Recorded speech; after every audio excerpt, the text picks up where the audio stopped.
buenos días. Continuamos con el curso. La verdad es que para mí, personalmente, la conferencia de Fernando y de Miquel ha sido como en busca del tiempo perdido de Proust, ¿no? Es como volver un poco al pasado, a una vocación del pasado reciente del Prado y al proceso de cambio que ha vivido la institución en estos años, ¿no?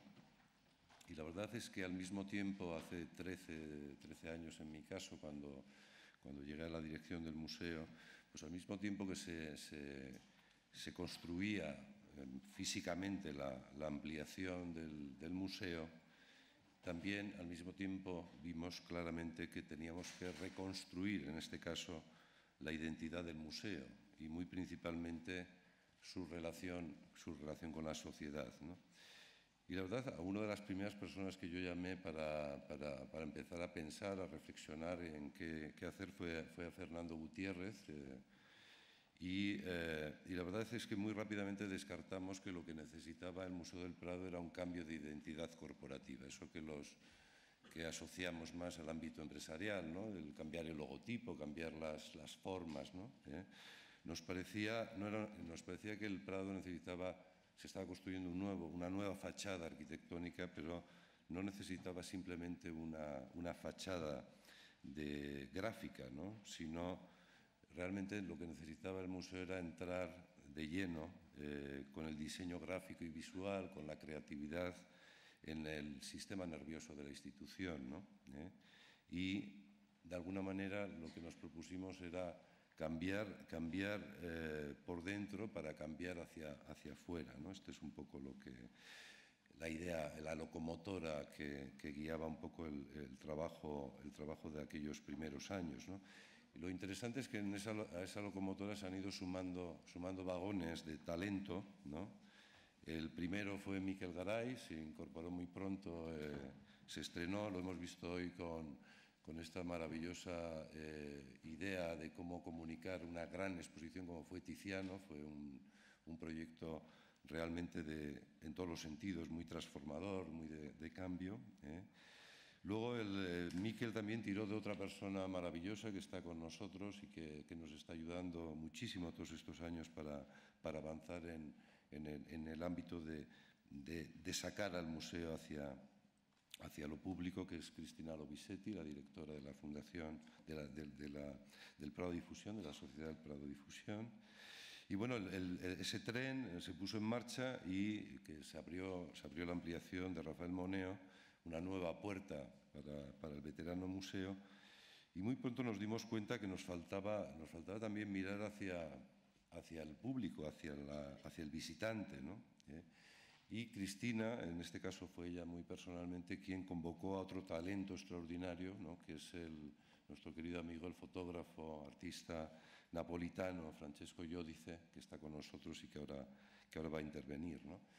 Y a él le encargamos que nos ayudara a explorar el paisaje humano del museo, ¿no? Que pusiera de alguna forma cara a los visitantes, esa cosa que tradicionalmente lo veíamos en las estadísticas, lo veíamos en los datos, que más o menos sabíamos de dónde procedían los visitantes, cuántos eran mayores, menores y tal, pero nos faltaba realmente reconocer, identificar la imagen de ese complejo atlas humano que forma parte de la vida pública del museo, ¿no? Y la verdad es que, bueno, pues son varios proyectos, los contará ahora Francesco en su intervención, en los que realmente nos ha ayudado a hacer ese fundamental trabajo de entender, ¿no? Que el museo tiene muchas misiones, muchas funciones, pero una de las principales es cuidar de la celebración del arte, ¿no? La celebración pública del arte, y es muy importante, como digo, el identificar claramente cuál es el contexto en el que el museo quiere celebrar ese encuentro entre los visitantes, los individuos, las personas que nos visitan, en relación con la belleza, la sabiduría del arte que nosotros conservamos, ¿no? Cediéndole ahora la palabra, quiero agradecerle muchísimo su presencia, por supuesto, hoy en este curso, y al mismo tiempo agradecerle que se enganchara su singular forma de observar, ¿no?, la realidad a este tren de progreso que hemos llevado adelante estos años. Muchísimas gracias. Tienes la palabra, Francesco Giudice.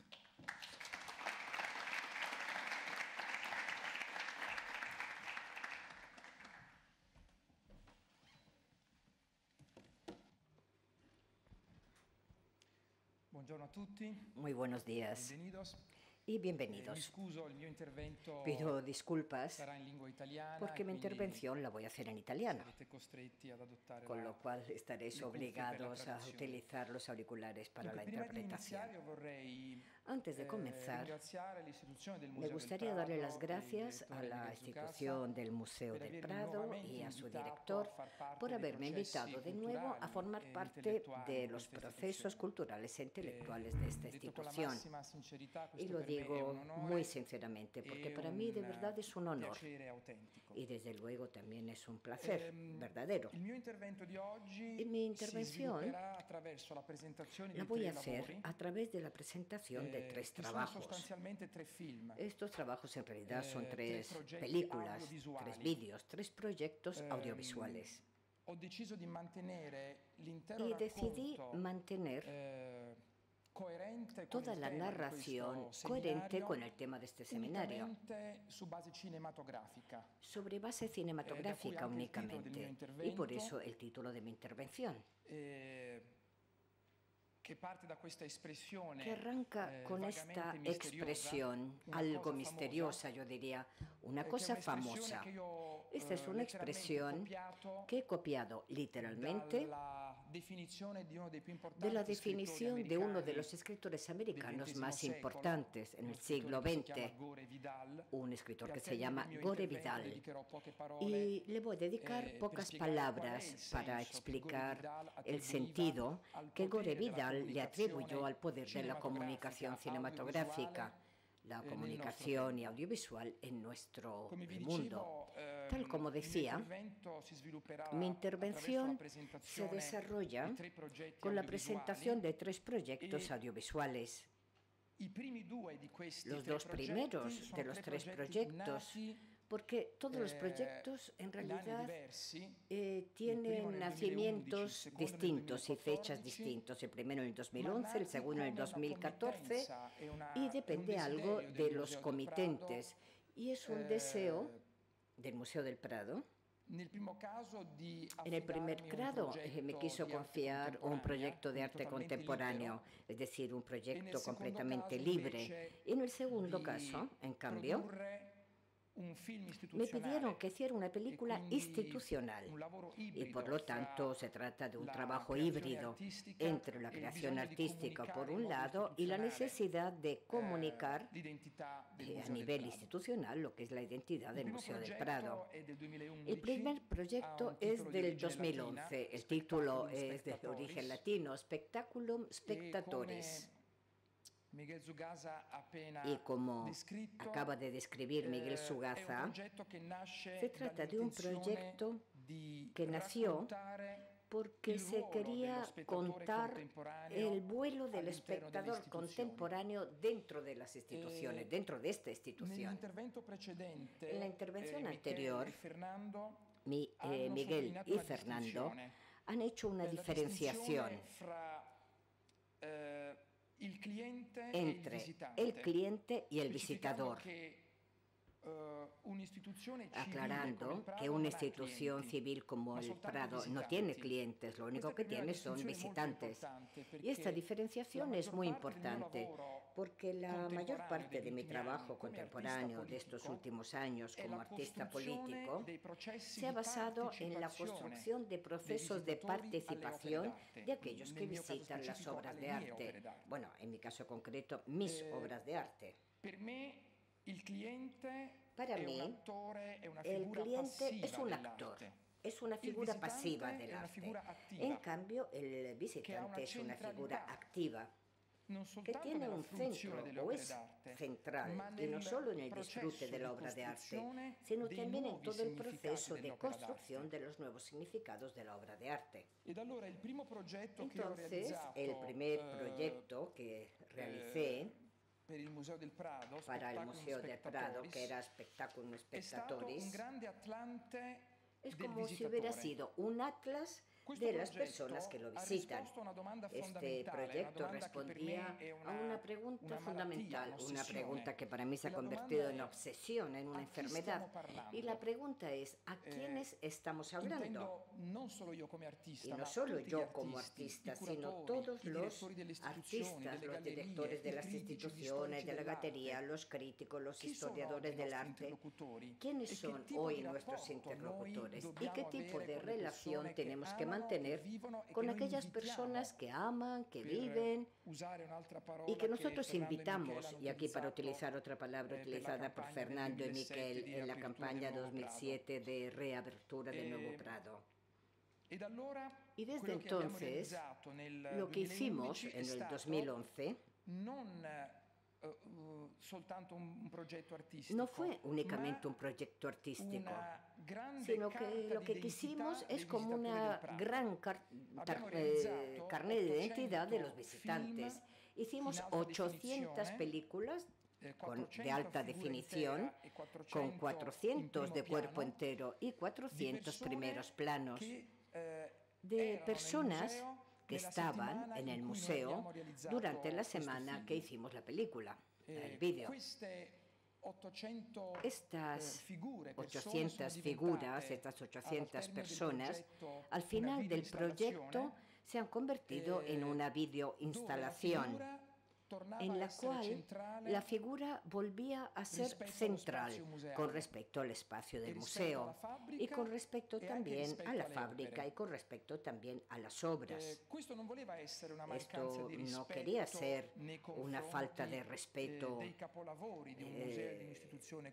hacia las obras de arte que están aquí en el Prado, sino que mi papel, mi obsesión era la de describir la belleza y la fuerza de los visitantes.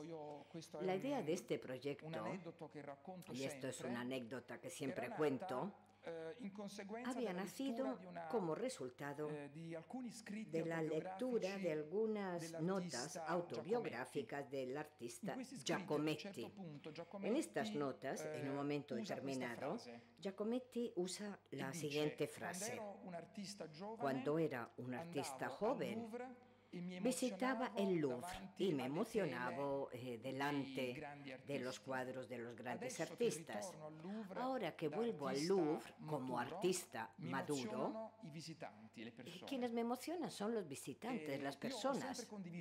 Yo he compartido siempre su punto de vista y siempre he creído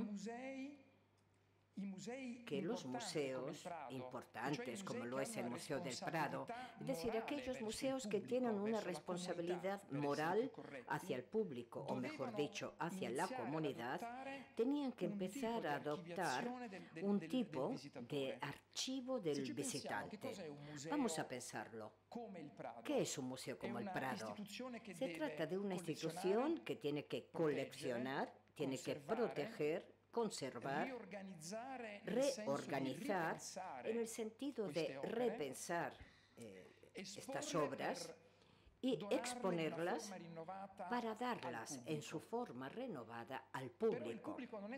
Sin embargo, el público no es solo alguien que llega, visita y luego se va. Tiene que restar una huella de la belleza y de la potencia de estos visitantes, que no son una masa. Por eso me interesaba crear el primer archivo del visitante. Por esto me interesaba producir como si fuera una especie de catálogo infinito. Y este catálogo infinito continuará también en otras instituciones. Gracias al encargo del Prado, yo continué este proyecto 2 años después en el Museo de Arte Contemporáneo en Suecia, y la semana pasada estaba en Roma, en los Museos Vaticanos, para realizar el tercer capítulo de este proyecto, para que el proyecto se convierta en un proyecto sin final, que sigue por acumulación no solo a mostrar los rostros, las características, sino todas las formas de diversidad étnica, cultural, civil, religiosa, incluso también de clase social, la gestualidad, el rostro, la forma en que están delante de los cuadros, de estas figuras. A este proyecto se le unió un libro de arte contemporáneo, y me remito al último capítulo de la intervención de Miguel y de Fernando. Un proyecto que ha sido cuidado y ha sido preparado por Miquel. Es un libro muy pequeño, pero es un libro valiosísimo, y es la documentación fotográfica de este trabajo en vídeo, de lo que es la videoinstalación, y cierra con una gran potencia lo que es la belleza de esta diversidad. Cuando empezamos a trabajar en este proyecto, se dio un intercambio muy intenso con la directora del Departamento de Difusión del Prado, Cristina Visetti, respecto al valor que podía tener el ir colocando fuera de la focalización y lejos de las obras de arte, que no es una casualidad, cómo era colocar estos pequeños fragmentos mínimos. Bueno, se han ido elegido, bueno, las obras detrás los hemos elegido Cristina y yo. Nos hemos puesto de acuerdo, y yo para mí he elegido fragmentos muy importantes porque se referían a mi formación. A veces he preferido Rivera frente a artistas a lo mejor más reconocidos, pero lo que me interesaba de todas formas es que fuera saliendo al mismo tiempo la armonía y la disonancia entre el nuevo público y, perdonadme el adjetivo, y las viejas obras. Siempre he sufrido mucho con la idea de que no existe una documentación de lo que es la forma y la visibilidad de los visitantes de los museos, desde que existen.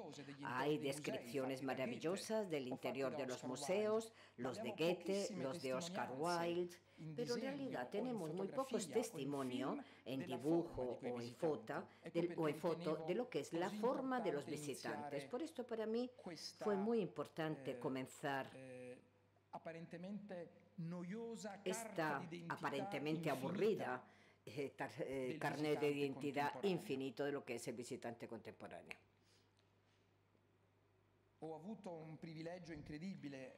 Tuve un enorme privilegio, gracias lógicamente a la disponibilidad de Miguel Subaza y de Cristina, para poder trabajar en el Prado de noche, a puertas cerradas. Y desde luego fue un regalo increíble para los que lo visitaban, porque se quedaron con nosotros, y para ellos desde luego tenían esa posibilidad de estar dentro del museo de noche y con mucha envidia a los demás.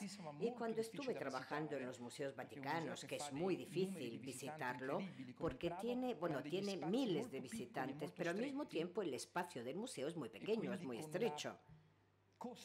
Y entonces estás como obligado a disfrutar de estas obras de arte, pero siempre rodeados de un ruido visual y acústico terrible. Por esto yo creo que para estas personas esta experiencia ha sido un enorme regalo, poder estar en el Prado, ellos solos, a menudo, y por la noche.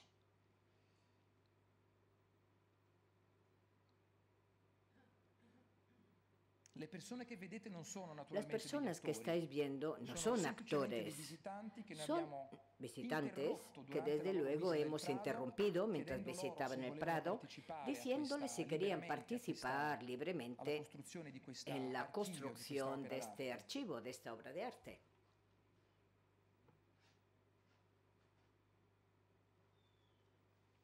Lo último que quisiera decir respecto a este proyecto se refiere a la forma de la instalación.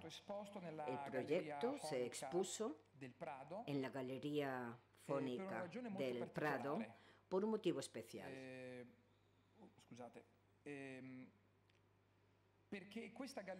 Porque esta galería funciona como si fuera un diafragma entre las salas del Prado y el exterior, lo que es el Paseo del Prado, el paseo sin más. Y desde entonces la videoinstalación estaba abierta de día y la podían disfrutar todos los visitantes del Prado, pero en el momento en que el museo cerraba, a las 8 de la tarde, me parece, entonces en ese momento se abrían lo que son las ventanas, las persianas, y la videoinstalación se podía ver durante toda la noche por la gente que caminaba por el paseo. A mí, desde luego, al principio fue muy difícil, porque yo soy un artista contemporáneo, además estoy acostumbrado a las galerías, las fundaciones y los museos de arte contemporáneo, que tienen una forma de flexibilidad distinta. Porque el espacio de los museos contemporáneos es un espacio que exige menos respeto respecto a un espacio como el del Prado. Entonces, para mí fue muy importante encontrar la medida, sin renunciar a la idea de la participación.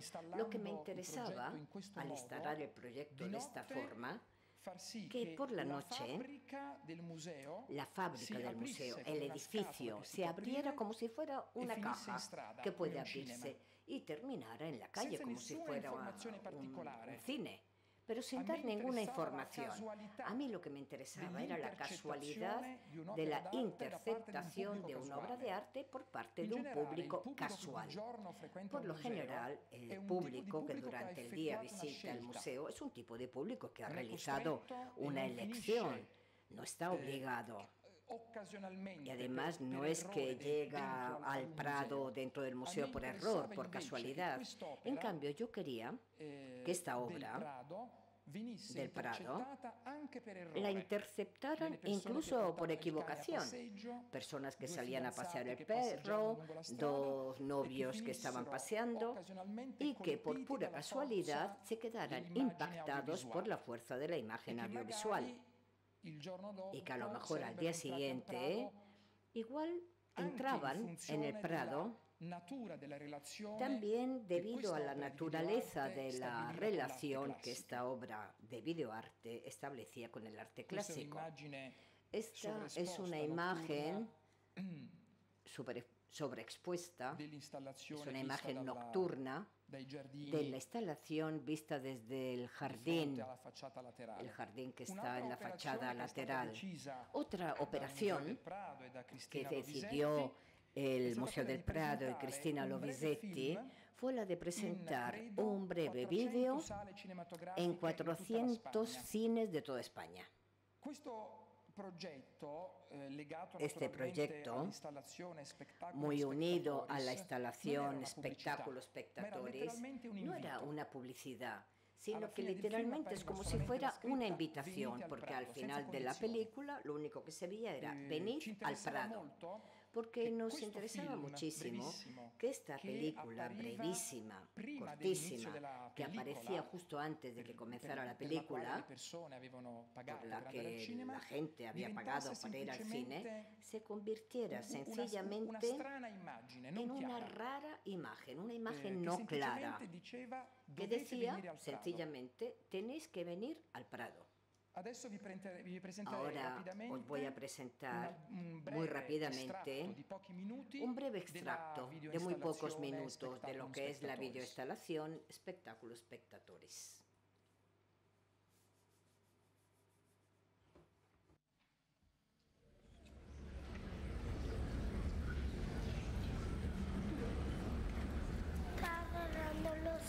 Está cerrando los ojos.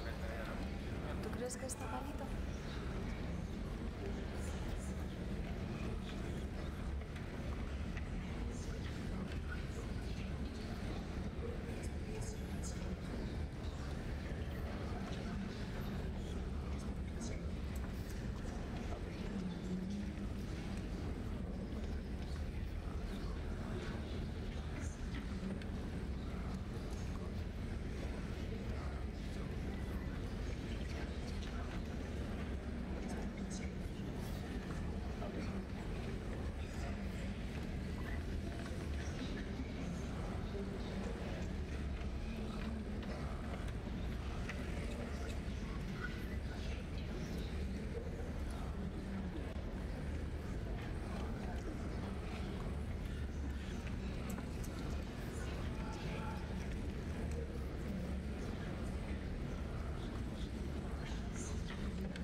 Todas estas figuras en la instalación que está en la Galería del Prado, la escala era 1 a 1.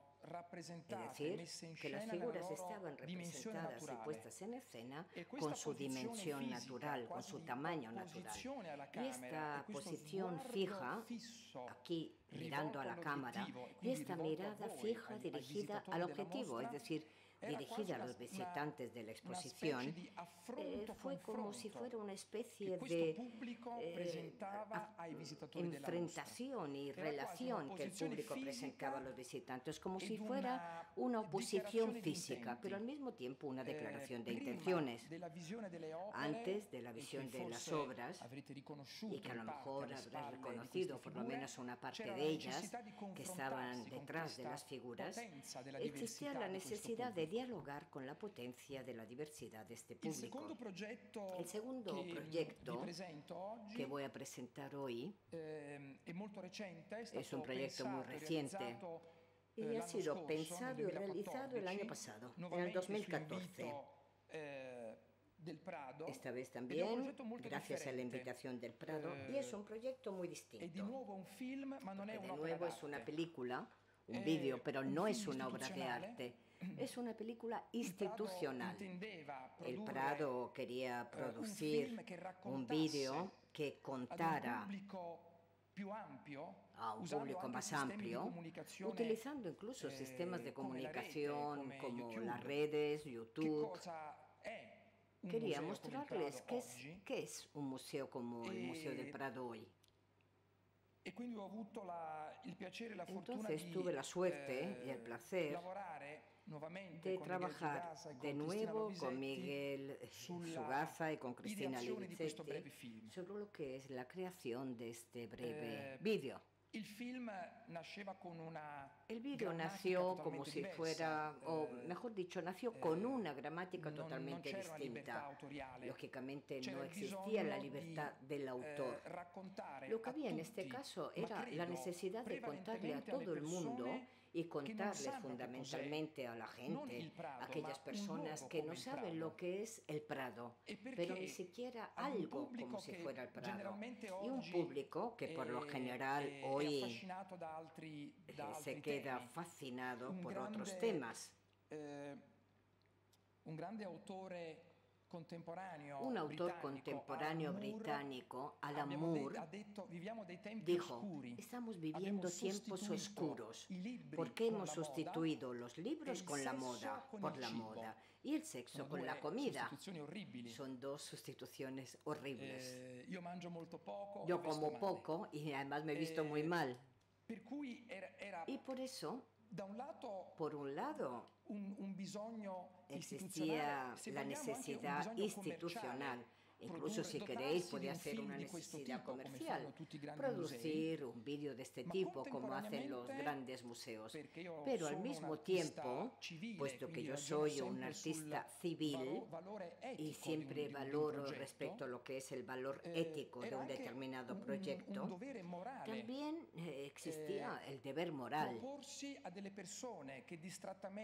Plantearse a personas que de una forma, con una forma distraída en YouTube busca zapatos o restaurantes e involuntariamente quedarnos prisioneros o quedarse ellos prisioneros glosa, que se puede convertir en un motivo de visita, un motivo para realizar un viaje y para comenzar una experiencia distinta y descubrir el arte.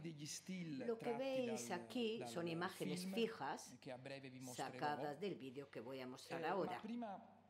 Pero antes me gustaría contaros lo que para mí fue el elemento clave de lo que es la narración de esta breve película o este vídeo. Todo el vídeo trabaja sobre lo que es el delicado límite entre lo que es un documental y lo que es el cine. De hecho, trabajamos durante muy pocos días, si no me equivoco fueron 3 días únicamente, rodando dentro y fuera del museo, pero intentando construir un mosaico de 2 formas distintas de narración audiovisual. algunas imágenes es como si se hubieran robado, es como si fueran un puro documental, porque las personas en las salas no son conscientes ni saben de que hay una telecámara.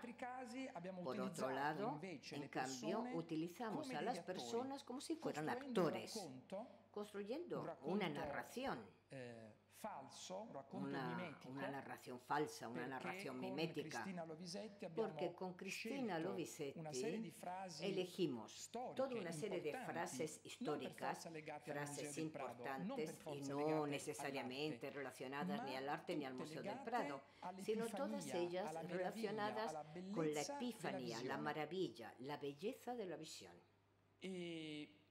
El otro tema fundamental de este proyecto fue, de nuevo, el mezclar la belleza de los rostros retratados a lo largo de todos estos siglos de historia del arte y conservados aquí en el Prado, mezclada con la belleza de las personas. Entonces, en un momento determinado, se produce incluso una especie de confusión deseada, el presentar los rostros de las personas, de los visitantes, y los rostros del museo, es decir, todos los detalles de los retratos, como si fuera una humanidad continuada. No hay interrupción, no se percibe la barrera existente entre las personas dentro de la ópera y las personas fuera de ella. Vamos a ver una serie de imágenes fijas. Antes de seguir hablando, sin embargo, me gustaría mostraros la película, que es muy corto, y luego ya termino con mis comentarios.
¿Qué hay al otro lado del mar?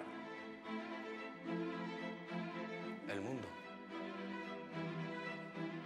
理想不属于任何人，他们自由地飞翔，像天使一样。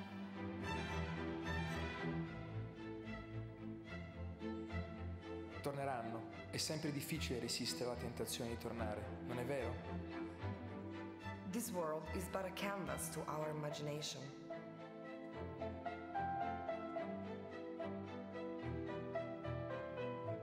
بالتالي دايما خلق الفل.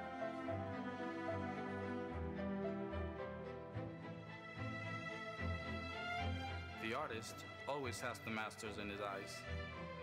Imagination rules the world.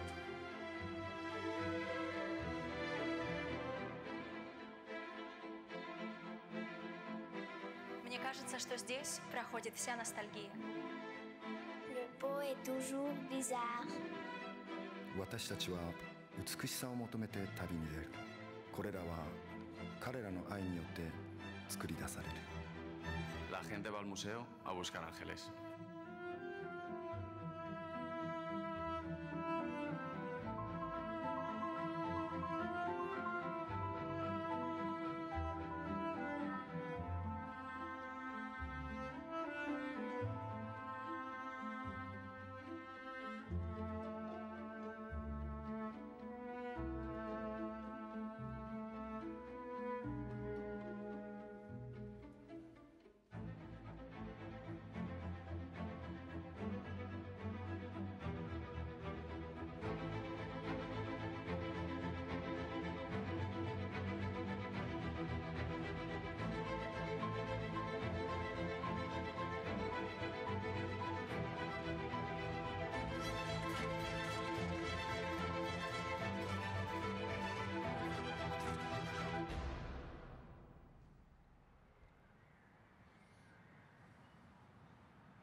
Dal mio punto di vista, la maggiore En mi difficoltà di opinión, questo progetto la rispetto ad un dificultad progetto principal de d'arte este proyecto con respecto a otro proyecto consisteva artístico nella identificazione del consistió tono, en la del timbro identificación dell'intero del progetto. tono, de lo que es el timbre de todo el proyecto. Andavano in teoria Porque a en teoría scontrarsi due necessità. había dos Da un necesidades lato, que debían ser il escuchadas. rispetto, Por un lado, verso el respeto la supposta austerità hacia la e supuesta tradizionalismo austeridad y delle tradicionalismo opere, de las della obras, cultura e della de fabbrica la del Prado. cultura y del Museo del Prado. E dall'altro lato, Y por otro lado, invece, la cultura più en contemporanea cambio, della la cultura comunicazione. más contemporánea Si de la dice comunicación, generalmente che porque il tempo por lo di general fruizione se media dice di que un- el tiempo di de ciascuno di noi disfrute su medio de internet, cada uno su de una nosotros pagina en di Internet, en una varia página fra i de 5 e i Internet, 15 secondi. es entre 5 y In 15 teoria segundos. c'è una sorta di conflitto, Es di como si collisione hubiera una especie de fra conflicto, de la choque lentezza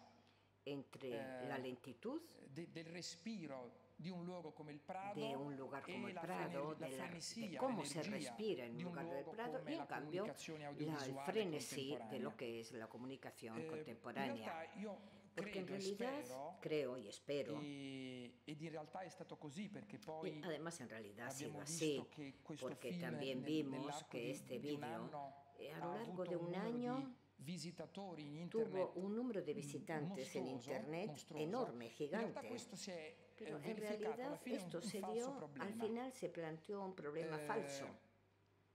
E che alla fine Y es se noi curiamo que la al natura final, dei nostri si progetti, nosotros nos ocupamos de lo que es la accade naturaleza de in nuestros internet proyectos, quello che en secondo me è Internet accaduto con il primo progetto, sucede il lo mismo que Spectaculum pasó Spectatoris. con el primer E cioè che proyecto non è de vero Spectaculum che gli Spectatoris. altri, Es decir, que no es come i verdad que visitanti, los sono una demás, como massa los informe. visitantes, son Sono una masa il sin mosaico forma. poliedrico En realidad son di un una serie mosaico infinita di poliédrico de bellissime una serie individualità. infinita de individualidades Abbiamo, bellísimas. credo, scommesso Yo su creo que questo hemos tipo di apostado attrattiva por este tipo de e alla atracción. fine il progetto, Y al final, anche se non è un el progetto proyecto, energetico, aunque no es un perché ha proyecto una musica energético, con un andamento porque la lento, música in termini tiene un musicali, di ritmo muy metronomo. lento, como E metrónomo, quindi di conseguenza desde el il punto de vista montaggio delle musical. immagini Y è un por lo tanto, el montaggio montaje che de non las ha un imágenes ritmo es da un montaje que videoclip. no tiene un ritmo de tutto videoclip. accade giocando più sulla Y scoperta, todo sulla se meraviglia hace e sulla consonanza apostando del más pubblico por e el delle descubrimiento, opere e la della maravilla, fabbrica, el cómo disfruta el piuttosto che público sulla, las obras y el edificio, sulle trovate, y no en cambio chiamiamole come dire commerciali, su delle los bucate. aspectos más comerciales, como si fueran casi gags. Io confesso che ero Os confieso abbastanza spaventato da que questo a mí me progetto. asustaba mucho este proyecto. Primo perché non è per mia natura il mio lavoro. En primer Sono lugar, anche un porque no es filmmaker, mi ma non sono trabajo. un Yo soy professionista da también questo un punto di vista. realizador, pero no soy un profesional en ed ero este anche sentido spaventato de dalla cosas libertà cinematográficas. che, Pero por otro lado me asustaba il también Prado la in parte mi libertad ha lasciato. que me dejó el Prado, Credo por che lo menos en confrontandolo parte. con una Entonces serie yo creo di que si lo progetti comparamos simili di con altre toda una serie de istituzioni proyectos simili, similares de otras instituciones questo parecidas, progetto ha un vantaggio, este proyecto credo. tiene una ventaja, Non en suona mi mai opinión. falso. Y es decir, C'è que una no, specie no di sonaba naturale falso. spontaneità. Hay una especie de Tutto quello che viene espontaneidad filmato, natural. raccontato, Todo lo que e se spesso graba, viene todo lo que se cuenta, a spiato, menudo incluso a escondidas, como si è se una estuviera sorta di immagine espiando. speculare, Es una especie di de specchio imagen especular, delle emozioni de che espejo almeno io ormai sono de un las emociones frequentatore que yo, piuttosto por abituale lo di questo menos, porque yo museo, ya vengo a menudo del tipo en di este emozioni museo, che si provino, del tipo de emociones que se si provano all'interno sienten di questo museo. cuando uno Ecco, credo che visita la el parola museo. chiave di Yo creo que la questo palabra progetto clave era del proyecto traslare l'emozione, così com'è, senza transferir, costruire degli trasladar artifici. la emoción, así Bene, como se ha adesso construido. vorrei Y passare ahora ad un me terzo gustaría progetto, pasar al tercer ad un proyecto, terzo film el che tercer video, non è legato al Prado, que desde luego non è legato no, alla no Spagna, está ma in qualche relacionado modo ni con el Prado per ni una con strana España, coincidenza, pero por una coincidencia rara invece tornano alcune piccole assonanze. hay pequeñas Durante la Biennale di asonancias, Venezia, pequeños ormai 2 recuerdos. anni, Porque durante la Bienal de Venecia de hace 2 años, me parece, uno de los lugares extraordinarios que hay en Venecia, que es el Palazzo Fortuny, que es un museo de arte contemporáneo que está dentro de lo que es el taller veneciano de Mariano Fortuny. Es un lugar rico, con muchas pinturas, muchas escenografías, muchas maquetas, muchas decoraciones, que cada 2 años se les añaden obras de arte contemporáneo. Este año, el Museo de Palazzo Fortuny, durante la Bienal de Venecia, decidió organizar una mostra de título latín, Proportio, que lógicamente quiere decir armonía, equilibrio. Y dentro del proyecto se han invitado a una serie de artistas para que presentaran sus obras. A mí me invitaron, me pidieron obras que yo en realidad no quise esas obras, y entonces les propuse a los 2 comisarios presentar un proyecto realizado especialmente para esta exposición, Proportio, explicando mi rechazo y explicándoles que por qué quería preparar un proyecto nuevo, por la idea de que yo no estaba de acuerdo respecto al tema de la exposición, porque me parecía políticamente difícil en este momento en Italia hablar de armonía. Por ese motivo yo quería trabajar no sobre lo que es la proporción, sino más bien la desproporción, no el equilibrio, sino los desequilibrios. Aceptaron la idea y entonces pude trabajar, como siempre, sobre un tema que al fin y al cabo es un tema político. Y quiero aprovechar, porque se me ha olvidado de decir algo muy importante sobre los 2 proyectos anteriores relacionados con el Prado. Todo el trabajo que realizo siempre es un trabajo político. España, entre otros países que tienen muchas costas y se asoman al Mediterráneo, comparte con Italia, aunque en este momento algo menos, el problema de la llegada de inmigrantes. Vosotros desde hace mucho tiempo, nosotros algo menos, pero ahora mismo el flujo de inmigrantes en Italia es impresionante. Tenemos una media diaria de 50.000 llegadas nuevas cada día. Son cifras impresionantes. Si se tuvieran que mantener en 2 años, cambiaría totalmente lo que es la configuración del paisaje humano de nuestro país. El nuestro es un país que no tiene una historia colonial, un pasado colonial. Y por eso se ha generado un sentimiento de xenofobia, racismo y odio hacia esas personas, que en realidad se trata de personas, de individuos desesperados. Y este es un problema real. Entonces me diréis, ¿qué tiene que ver esto con el Prado, con espectáculos spectatoris y con Bienvenido? Pues tiene que ver porque una de las tramas fundamentales de mi trabajo, que aparentemente parece trivial o populista, es la fuerza y la belleza, pero sobre todo la riqueza, incluso la riqueza cultural, y por tanto incluso esta riqueza económica también, de lo que es la diversidad. Tenemos que dejar ya de que nos guste la igualdad, el reconocimiento de los que se visten igual que nosotros y hablan como nosotros, y empezar a entender que todas las formas de incesto son una enfermedad. Incluso el incesto constante entre italianos es una enfermedad. Y el matrimonio, en términos absolutos, con el otro, con el distinto, en cambio es una fuerza, un poder y una riqueza.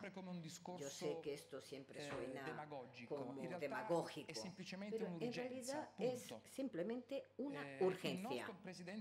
Nuestro presidente del Consejo, nuestro primer ministro, Renzi, que debería ser una persona democrática, aceptó entre las posibles ideas para dar una solución a este problema, entre las posibles ideas, pero afortunadamente no la adoptaron, de bombardear Chipre, Malta, Libia, Egipto y Túnez, las barcazas donde las personas se suben para poder llegar hasta nuestras costas.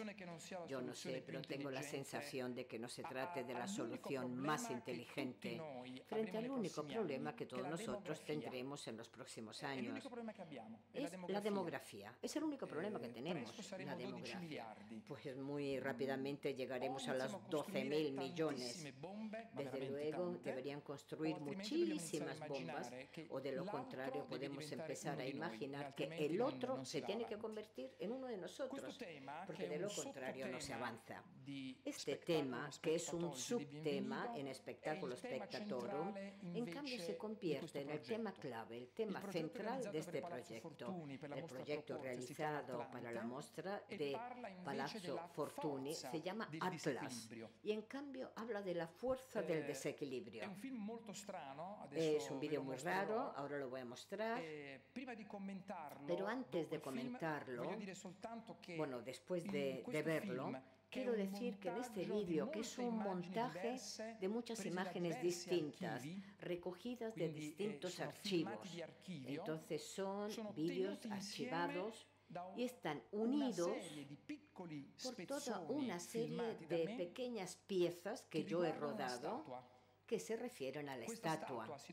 Esta estatua se encuentra en el Museo Arqueológico Nacional de Nápoles, que es la ciudad donde yo he nacido. Y es una estatua que siempre me ha obsesionado. Se encuentra en una sala bellísima, la sala de la Meridiana, que es la sala más bella de todo el museo, y es el Atlas Farnesio, y es la escultura del primero o segundo siglo antes de Cristo. No se sabe muy bien quién fue, y los motivos por lo que me obsesiona es porque es una obra de arte de la escultura helénica, y el segundo motivo es porque Atlas en sus espaldas sujete aparentemente el globo la Tierra, pero en realidad no podía ser el globo terrestre, porque el globo terrestre antes de Galileo no existía. Pero en realidad lo que sujeta es toda la bóveda celeste, es decir, el cielo, el universo. Y es famoso además porque se dice que está representada, lo que es la primera representación de las constelaciones que han llegado hasta nosotros. Y eso nos da una idea muy clara de la enorme cultura astronómica que tenían los griegos en el siglo II o I antes de Cristo. En realidad, lo único que a mí me interesa de esta fabulosa escultura es la eternidad de la injusticia. La storia forse la conoscete, Atlante viene la historia quizás la conocéis. Atlas, el titán Atlas, Zeus le castiga por su presunción y se ve obligado durante toda la eternidad a sostener todo lo que existe en su espalda. Un esfuerzo desarmónico, un esfuerzo insoportable, porque no puede ser soportado por un único hombre. Fijaros la belleza de la escultura, el trabajo astronómico y artístico. A mí, en cambio, me interesaba más la eternización de la injusticia. Una obra muy armoniosa, muy en línea con la línea de la exposición, proporcio, pero en realidad se trata de la sublimación de la desproporción. Tal como decía, en la película se alternan imágenes y esculturas con imágenes históricas de películas.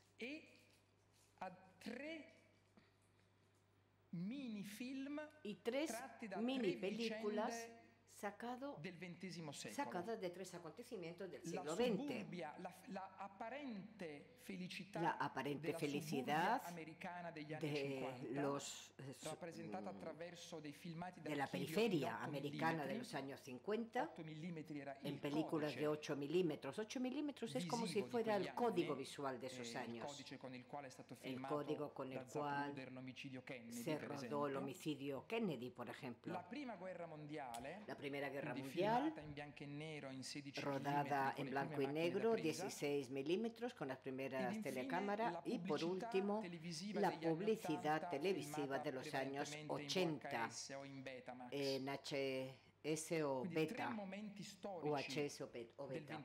Se trata de 3 momentos históricos del siglo XX y para mí todos insoportables a la misma manera y al mismo tiempo de forma distinta, para utilizar un término de Derrida, irrecibibles y representados a través de los códigos cinematográficos pertinentes. Entonces, ahora voy a pasar la película antes de terminar la descripción.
Voy a interrumpir los títulos de crédito de la película. Inicialmente esta película es muy difícil y no es fácilmente comprensible, pero por otro lado es una intención y por otro lado va en contra del tema del día, la comunicación, como si todas las comunicaciones tuvieran que ser leíbles de inmediato. Yo desde luego no tengo esta necesidad, todo lo contrario, puesto que he iniciado esta ponencia diciendo que es una necesidad mía y es la construcción de la participación en la obra del arte por parte del espectador. A mí lo que me interesa es que las obras te remitan, sean siempre como no terminadas y que obliguen al espectador a finalizarlas, a concluirlas, preguntándose, pero bueno, ¿qué es lo que estoy mirando? Por un lado, creo que es evidente que haya toda una serie de reflexiones sobre el estado del sistema de valores de la cultura occidental en este tiempo que va desde la Primera Guerra Mundial hasta nuestros días. Todos estos años han sido quizás la implosión de toda una serie de dinámicas, pero desde el punto de vista de la comunicación de una obra de arte, a mí lo que me interesa es que esta obra abra un diálogo, pero un diálogo que no llega, no concluye, no llega a ningún tipo de juicio o de retórica respecto al sentido de las cosas narradas. Y termino con un comentario sobre el título de la intervención que hablaba de una lengua famosa, contando el por qué he elegido presentar 3 proyectos cinematográficos, aunque en realidad son 3 proyectos muy distintos. Uno es una videoinstalación, la otra es una película institucional y la otra es una película obra de arte. Hace algunos años, el escritor del que he hablado antes, Gore Vidal, poco antes de que muriera, escribió su autobiografía. Gore Vidal era un hombre muy presumido. Yo creo que es uno de los pocos intelectuales en el mundo que ha escrito sobre sí mismo 2 autobiografías. Él era de Nueva York, intelectual, de familia rica, judío y homosexual. 5 motivos para estar lleno de egos. Y probablemente una autobiografía a lo mejor era suficiente. Sin embargo, en la introducción de la segunda autobiografía, él encuentra una justificación inteligente de por qué nosotros tendríamos que sufrir 2 veces la narración de su vida. Él cuenta que estaba en Bolonia y había ido porque la Universidad de Bolonia le daba la laurea honoris causa. Entonces el New York Times viajó hasta Bolonia para preparar un gran artículo para su primera página respecto a este acontecimiento tan importante. Y es importante porque Bolonia fue la primera universidad en el mundo. Entonces, un escritor americano que recibe este reconocimiento de la institución educativa más antigua del mundo es importante. El redactor jefe del New York Times comenzó la entrevista, después de la ceremonia, la entrevista a Gore Vidal con esta frase. Señor Gore Vidal, usted que es un escritor famoso, en este momento Gore Vidal le interrumpe el editor del New York Times y le dice, no, yo no soy famoso. El editor del periódico se puso nervioso y le dice, bueno, no sea falsamente modesto, porque usted es un escritor vivo más famoso en todo el mundo. Gore Vidal cuenta en la introducción que le había contestado de la forma siguiente. Mire usted, no soy yo como escritor el que no es famoso. Es la escritura en sí misma la que ya no es algo famoso, ya ha dejado de ser famosa.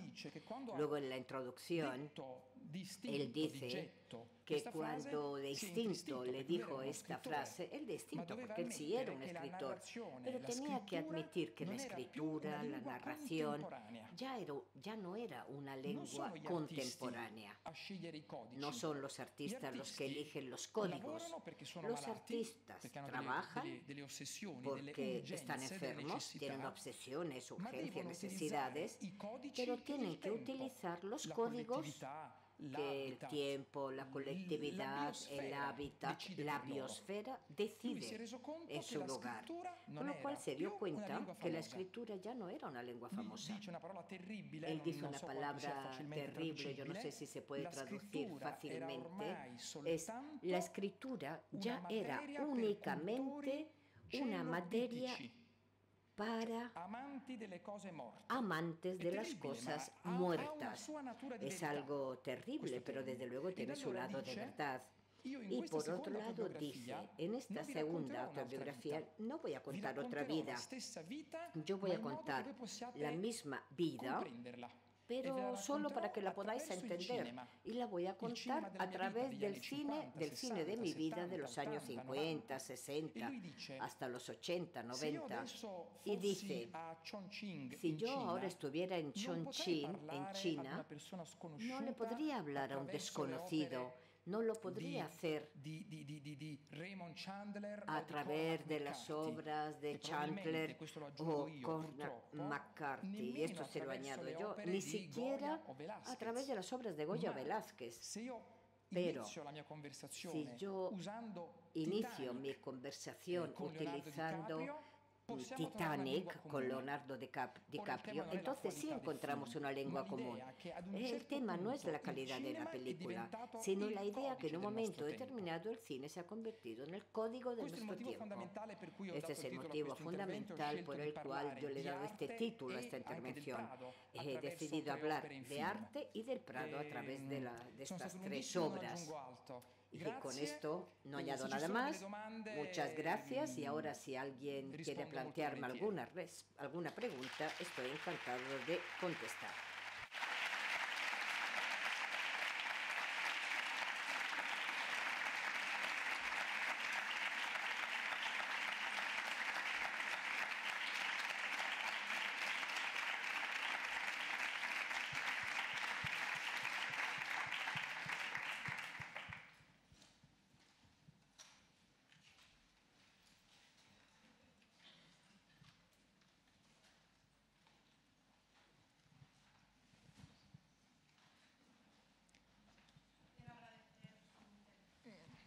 Un attimo perché ho dimenticato di...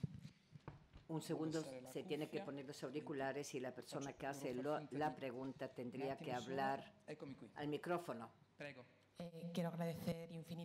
Voglio ringraziare infinitamente Francesco Giudice per il suo intervento, mi è sembrato enormemente interessante. Sono studentessa, studio cinema e mi sembra interessantissimo quello che ha detto. Vorrei che mi spiegasse un po' di più verso dove andiamo col linguaggio. Perché ciò che succede all'arte con la narrazione che è finita, succede la stessa cosa col giornalismo. Si tende a vedere sempre di più le notizie in sistemi audiovisivi. La domanda.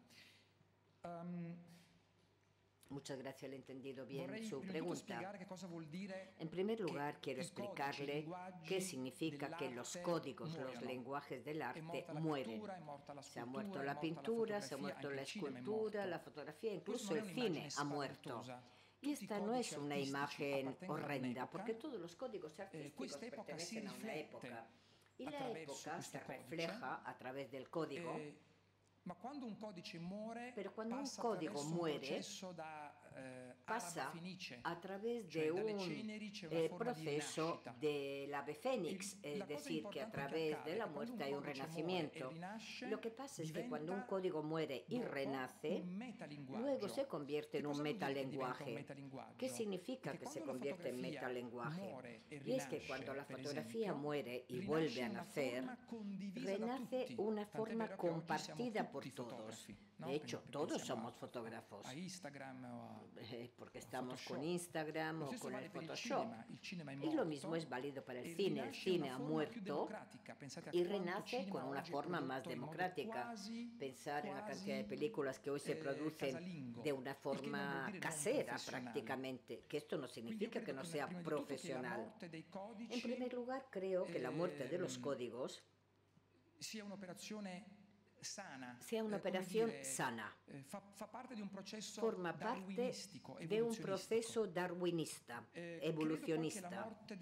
Y yo creo que la muerte, la dificultad del periodismo, periodismo y jornalismo, es un proceso diferente, porque el periodismo no es un arte, como puede ser la pintura, la fotografía o el cine.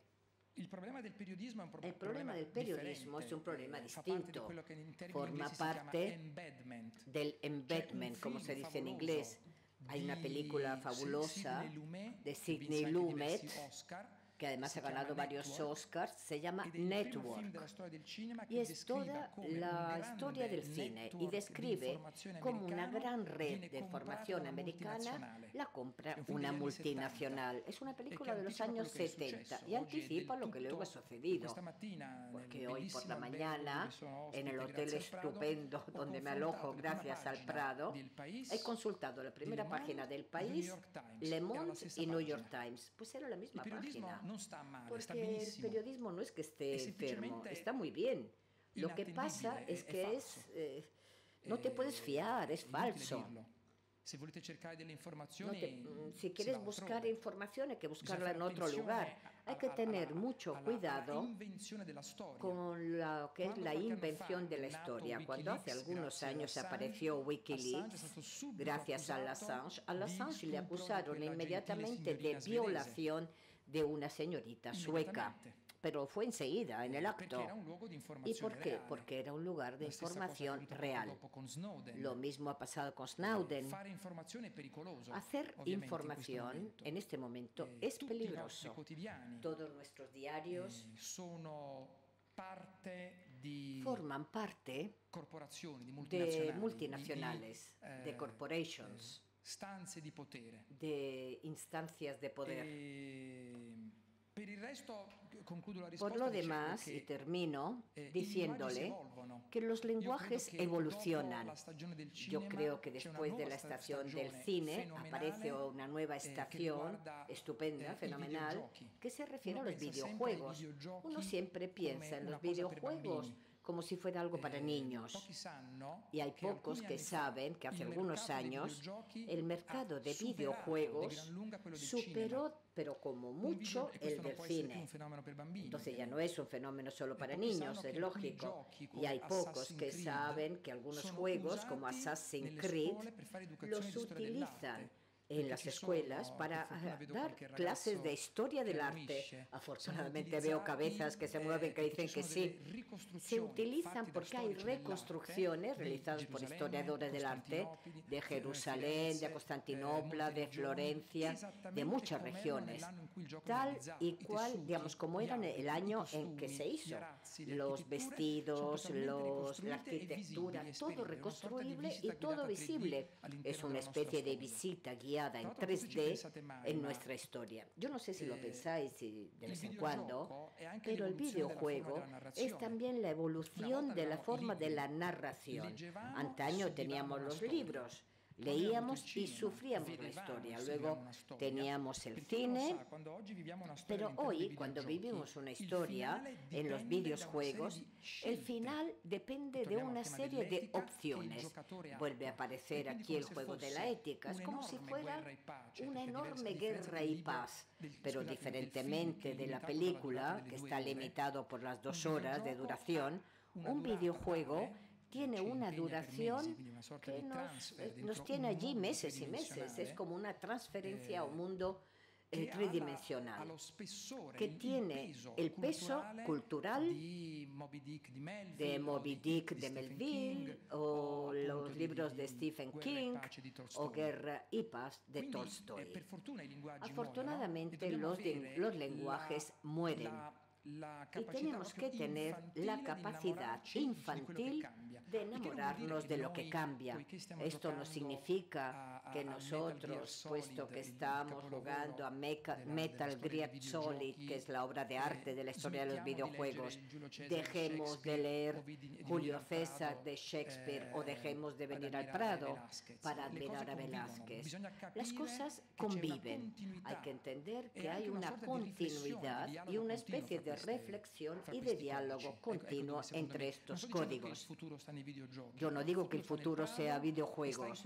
No, el futuro está en el Prado y de lo que llegará después de los videojuegos, que no sé lo que será. Bene, grazie allora. Pues muchas gracias.